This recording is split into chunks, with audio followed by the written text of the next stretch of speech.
এইটো আচলতে আমাৰ ইয়াত যিটো বিচুৱা এইবাৰ 14তম বিচুৱা হয়। প্ৰথম চৈত্ৰ সংক্ৰান্তি ইয়াৰ পিছত বহাগৰ 1 তাৰিখ এই দুদিনীয়া কাৰ্যসূচী ইয়াত বিচুৱা আয়োজন কৰা হৈছে।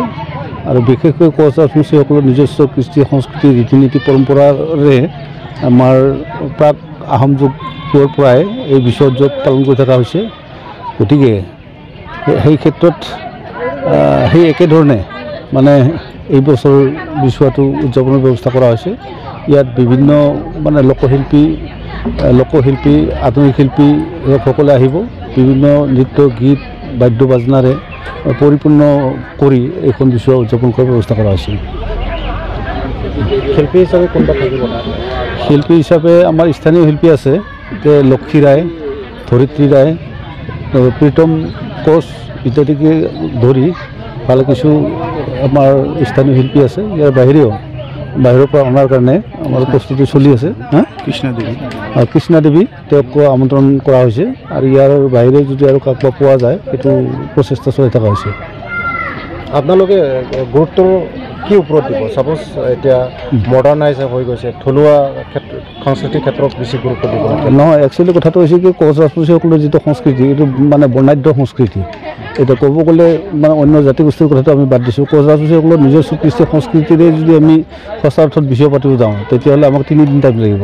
সাংস্কৃতিকভাৱে কোচ ৰাজবংশী জনগোষ্ঠীটো বহুত সমৃদ্ধিশালী, কাৰণ 3 দিনতো আমি শেষ কৰিব নোৱাৰা ধৰণৰ আমাৰ গীত নৃত্য বাদ্য বাজনা এইবিলাক আমাৰ আছে।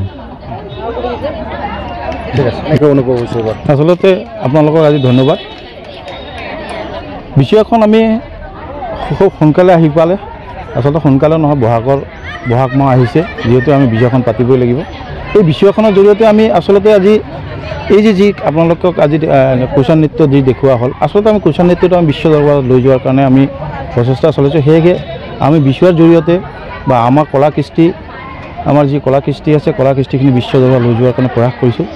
এই প্ৰয়াসৰ ফলস্বৰূপে আজি আমি বিচুৱাত ইমানখিনি আমি নৃত্য কৰিছোঁ আৰু আখৰা কৰিছোঁ। আমি 4 দিন আমি আখৰা কৰিছোঁ। আখৰাত বহুতখিনি তেওঁলোকক শিকোৱা হৈছে। ইয়াতে আখৰাত আমাৰ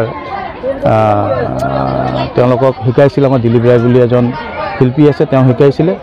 এই বিচুৱাত আমি আচলতে এই বিচুৱাখন আমি পাতোঁ, এই কাৰণে পাতোঁ যে আচলতে যি আমাৰ পৰম্পৰা আচলতে আজি আমি ষ্টেজত পাতিব ওলাইছোঁ। এইকাৰণে ওলাইছোঁ যে আগতে আমি যিবিলাক ঘৰত কাম কৰিছিলোঁ, ঘৰত বিচুৱা কৰিছিলোঁ, সেইখিনি আমি এইবাৰ আমি বিচুৱাৰ মঞ্চৰ জৰিয়তে আমি ৰাইজক উপলব্ধি কৰাৰ কাৰণে চেষ্টা কৰাইছোঁ। ধন্যবাদ।